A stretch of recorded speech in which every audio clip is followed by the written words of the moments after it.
On November 6, 1993, a heavyweight championship fight was interrupted in one of the most bizarre moments in sports history.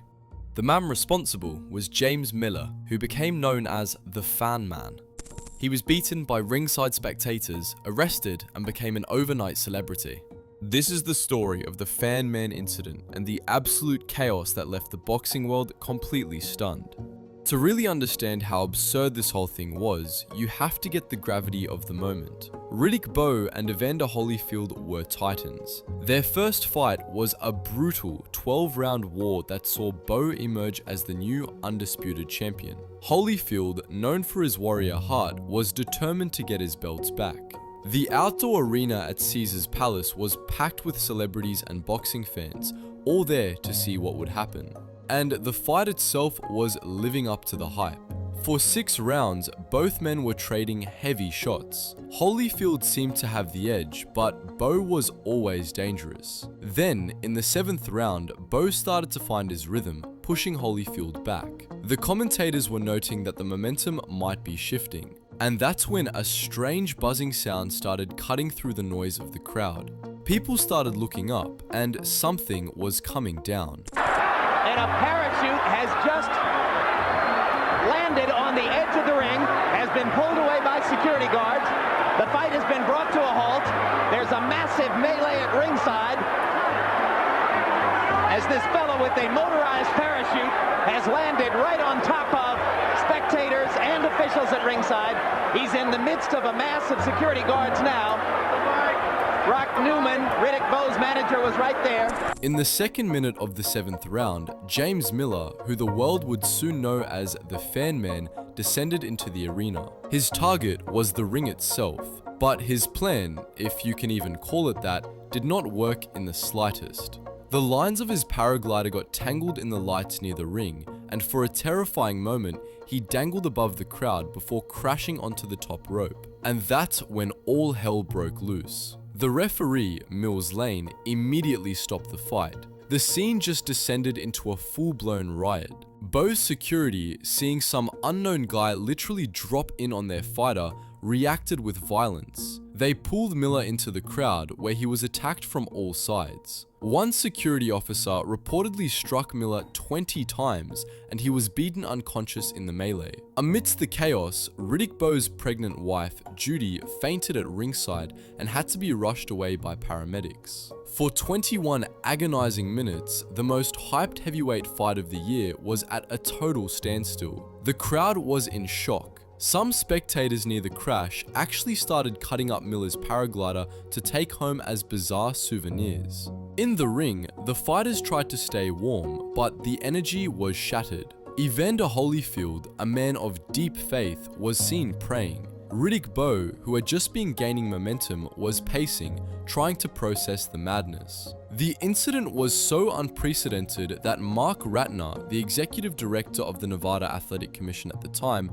later admitted, "There's nothing in the Athletic Commission rulebook that says what do you do when a guy flies into the ring." After the 21-minute delay, they finally cleared the mess and the fight resumed. But the big question was how this bizarre interruption would affect the two fighters. The most obvious narrative is that the break was the turning point of the fight. Before the crash, Bowe was having his best round and seemed to be taking control. A long, cold delay could have completely broken his concentration. Holyfield, on the other hand, appeared to use the time to reset. When the bell rang to continue the 7th round, Holyfield came out strong, and he went on to win the fight by a majority decision, reclaiming his heavyweight titles. To this day, the debate is still going. Did the Fan Man cost Riddick Bowe the fight?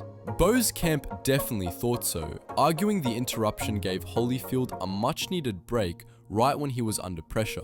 Holyfield, however, maintained his focus was unshakable. But whatever its effect on the outcome, the incident cemented the Bowe-Holyfield rivalry in history for reasons that had nothing to do with the sport. The Ring magazine even named it the 1993 Event of the Year. But as the dust settled, the biggest question was still there. Who was James Miller, and why did he do it? Miller was a 30-year-old computer programmer and thrill-seeking paraglider pilot from Nevada. He had a reputation for chasing the high of extreme stunts and was known for chasing records in the world of powered paragliding. When questioned by reporters, Miller's motives were never really clear. He once joked, "It was a heavyweight fight and I was the only guy who got knocked out." Another time, he claimed he was protesting violence. His brother, though, suggested he was just mocking society and its rules. Now, being this disruptive is either an act of protest, a chase for attention, or total delusion. And based on his track record, it's most likely the latter too. Because it turns out, the Holyfield Bowe fight wasn't his only stunt. In January 1994, he flew over an LA Raiders playoff game, which got him arrested. A month later, he buzzed a soccer match in England, served a short jail sentence, and was deported. Weeks after that, he landed on the roof of Buckingham Palace, and some stories claim he then took off his pants to reveal he was painted green from the waist down, before being arrested again and banned from the UK for life. For his Las Vegas stunt, he was charged with dangerous flying, but eventually pleaded guilty to misdemeanor trespassing and served just an 8-day jail sentence. After his string of stunts, James "Fan Man" Miller faded from the public eye. He moved to a quiet life in Valdez, Alaska in 1996, but his story took a tragic turn. In 2001, he was diagnosed with serious heart disease that required double bypass surgery. The health problems made it impossible for him to fly, taking away the one thing he was passionate about. Saddled with medical debt, Miller fell into a deep depression.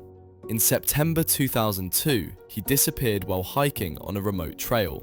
His body was found by hunters 6 months later, in March 2003. James Miller had took his own life at the age of 38. At the time of his death, his girlfriend was pregnant with their son. It was a sad and lonely end for a man who, for one brief chaotic moment, had the entire world watching as he fell from the sky. He sought fame and certainly found it, but left behind a legacy that is as bizarre and tragic as the night he flew into a heavyweight title fight.